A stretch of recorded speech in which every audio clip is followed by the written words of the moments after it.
Assalamualaikum warahmatullahi wabarakatuh. Salam bahagia dan senantiasa dalam keberkahan dan kebaikan Tuhan Yang Maha Esa. Apa kabar? Semoga kita dalam ridho Tuhan dan senantiasa ada keberkahan dari langit sehingga kita bisa menikmati hidup ini dengan rasa bahagia, juga menikmati proses kehidupan ini dengan cara yang benar. Hari ini kita mencoba mencermati dengan topik bahasan politik kebenaran atau politik kepentingan. Nah, dari beberapa kasus yang muncul saat ini, ada tokoh masyarakat, ya, seorang pejabat yang diduga melakukan korupsi. Tetapi yang terjadi ternyata di belakang ini ada backup atau mungkin dihadang dengan massa sehingga KPK belum bisa menangkap beliau atau paling tidak memintai keterangan. Yang menjadi catatan bukan persoalan tidak bisa. Sebenarnya kalau TNI terlibat pun bisa. Hanya saja bagaimana menyamakan persepsi yang sedang terjadi. Atau mungkin dari kasus-kasus lain bahwa masih ada kelompok ya yang senantiasa menjadi backup personal, bukan backup kebenaran. Nah, pertanyaannya begini, yang kita bela itu orangnya atau tindakan kebenarannya? Yang kita bela itu personalnya atau institusi ataupun golongannya. Nah, yang kita bela itu adalah yang hak, yang benar, atau justru maaf ya, yang kita bela yang bayar. Nah, sebuah pembelaan. Kita memang berhadapan dengan berbagai persoalan di lapangan. Catatan yang pertama, ada seseorang yang membela seseorang dikarenakan mungkin satu politik balas budi. Ya, yang kedua bisa juga bukan politik balas budi tetapi faktor ewuh pekewuh atau sungkan. Ya, misalnya mantan anak buah tidak mungkin mempersoalkan ke depan kalau ada persoalan. Begitu. Jadi itu mungkin juga faktor-faktor yang lain. Mungkin bahasane orang Jawa kepotangan budi, merasa sungkan. Nah, tetapi apakah dengan rasa sungkan itu berarti kebenaran ditenggelamkan? Ataukah karena rasa sungkan itu yang hak tidak jadi hak, yang benar tidak kelihatan benar, yang salah juga tidak kelihatan salah, bahkan diputar balikkan. Yang benar bisa salah, yang salah bisa jadi benar. Nah, pertanyaan saya, berarti itu politik apa? Politik kepentingan? Politik personal? Jadi ketika seseorang melindungi seseorang dalam konsep apapun dia menerima bayaran, berarti politik mereka, politik perlindungan mereka bukan karena sebuah ideologi kebaikan dan kebenaran, tetapi sebenarnya karena kompensasi. Jadi ada orang yang melakukan backup perlindungan itu faktornya kompensasi atau materi. Ada juga orang yang membackup itu bukan karena materi, tetapi karena faktor-faktor lain. Misalnya adalah faktor yang berkaitan dengan jabatan. Ya. Jadi orang yang berbuat salah, tetapi orang tersebut berjasa, kita nggak berani mengingatkan karena dia berjasa mengangkat derajat kita. Nah, ada faktor pekewo begitu, atau mungkin sungkan. Nah, sehingga ya, orang itu tidak nampak siapa yang harus dibela. Ada yang mengatakan ya teman, ya saudara, oke, boleh. Berpihak itu boleh. Tetapi jangan sampai Berpihak itu mengesampingkan kebaikan, mengesampingkan prinsip-prinsip kebenaran. Karena prinsip-prinsip kebenaran harus dijunjung tinggi di atas segala-galanya. Saya ulang, politik kebenaran harus menjaga negeri ini, menjaga institusi ini, menjaga NKRI. Maka politik yang benar adalah politik yang berorientasi kepada kebenaran dan kebaikan. Karena apa? Setiap kebaikan akan memunculkan kesejahteraan. Setiap kesejahteraan akan berdampak kepada kemuliaan. Setiap kemuliaan akan berujung dengan kebahagiaan. Itu yang perlu disadari. Jadi kata kuncinya, politik yang benar itu politik golongan, atau politik partai, atau politik apa?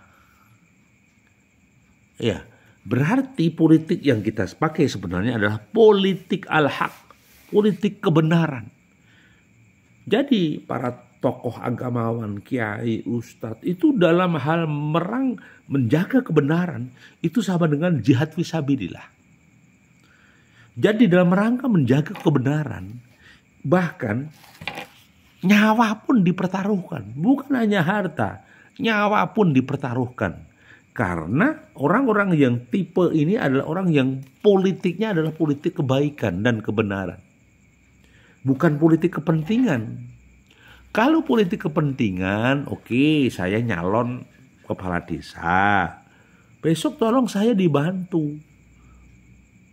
Oke, saya bantu Bapak, tapi besok Bapak juga harus bantu saya. Itu namanya politik kompensasi. Jadi ada politik kompensasi itu mau pesta demokrasi, nyoblos, ya. Itu aku ento opo, aku dapat apa? Transaksional. Sehingga prinsip-prinsip transaksional ini yang bikin masalah. Yang akan menodai kebenaran.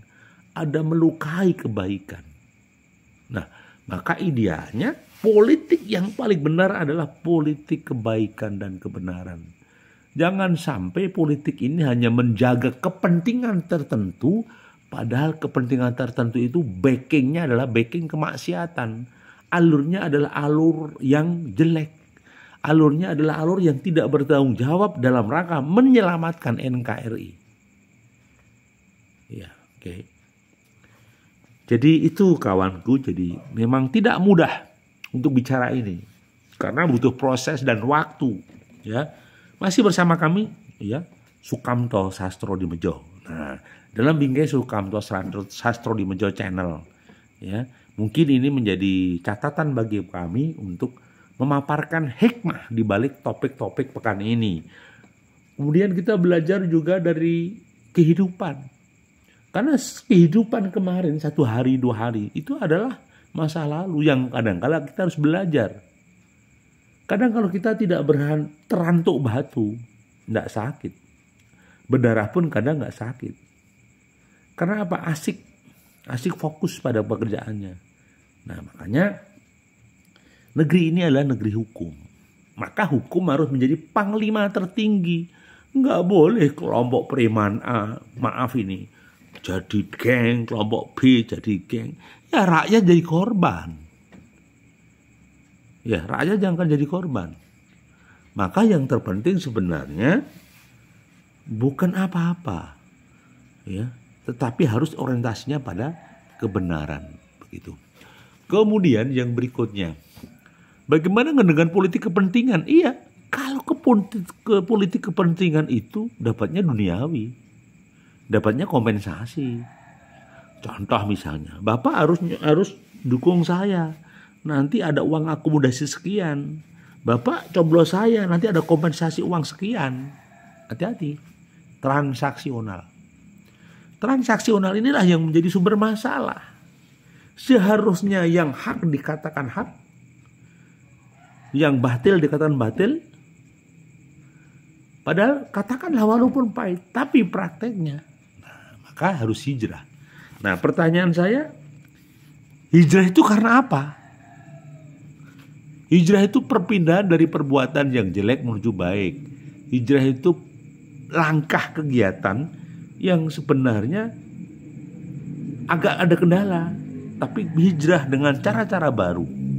Jadi hijrah itu istilahnya pindah, ya, dari sesuatu yang kurang baik menuju baik. Karena ritme irama hidup itu harus baik. Karena di balik kehidupan itu ada kematian. Kalau kita tidak beresensi baik, maka yang terjadi akan muncul masalah-masalah baru. Begitu. Ya. Baik. Politik kebaikan. Sebenarnya yang baik itu manusianya atau aturannya? Idealnya adalah manusia itu mutakin, takwa, muklisin, ya, mukminin. Ketika masuk di komunitas tersebut, diharapkan akhlaknya akan baik. Diharapkan.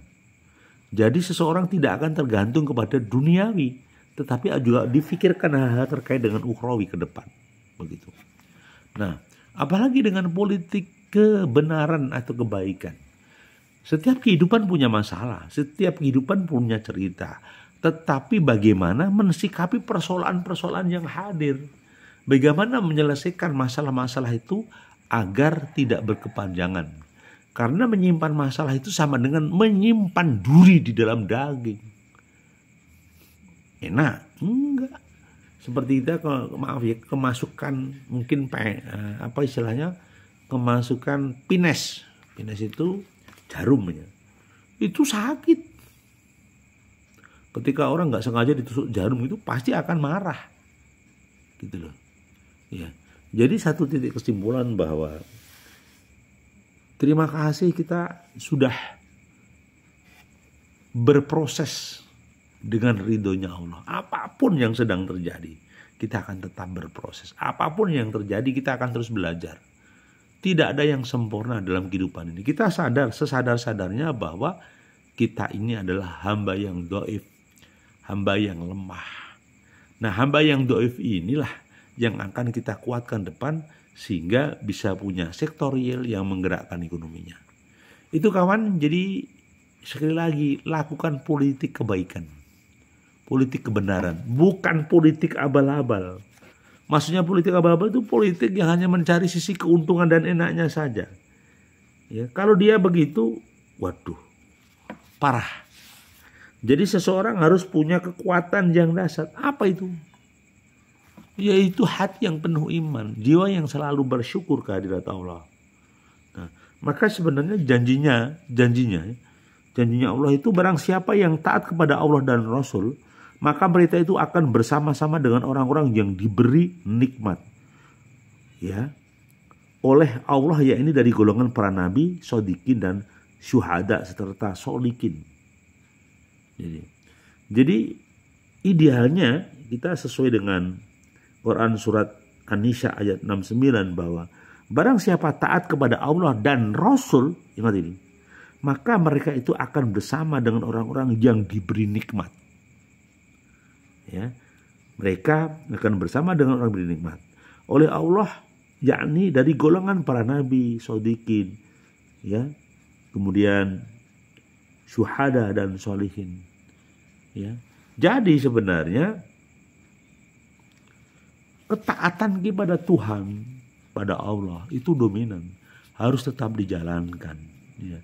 Karena hidup ini sangat singkat, ada yang langsung meninggal, ada yang sakit dulu. Tapi kita harus sehat dan kuat. Itu yang sedang terjadi. Jadi jangan pernah putus asa dalam kehidupan ini, karena semuanya akan melihat bahwa besok ketika mati masing-masing akan melihat amalnya. Masing-masing akan bisa melakukan dialog-dialog kecil, ya, kalau mau. Jadi kesimpulannya tidak mudah, kita harus berproses. Maka yang terpenting adalah barang siapa taat pada Rasulnya, ya, maka mereka itu akan bersama dengan orang-orang yang diberi nikmat oleh Allah, yakni golongan para nabi, shodikin, syuhada dan sholihin. Jadi orang yang hebat itu para nabi, para shodikin, kemudian syuhada dan sholihin, gitu loh. Jadi itu yang sedang terjadi. Maka harus dicermati, jangan sampai ada masalah, Ya kalau misalnya ada hal-hal kecil yang kurang ya ditegur, disempurnakan. Memang tidak ada manusia yang sempurna. Tetapi saya yakinlah pasti ada kebaikan dan solusi yang terbaik. Terima kasih masih bersama Sukamto Sastro di Mojo Channel. Assalamualaikum warahmatullahi wabarakatuh.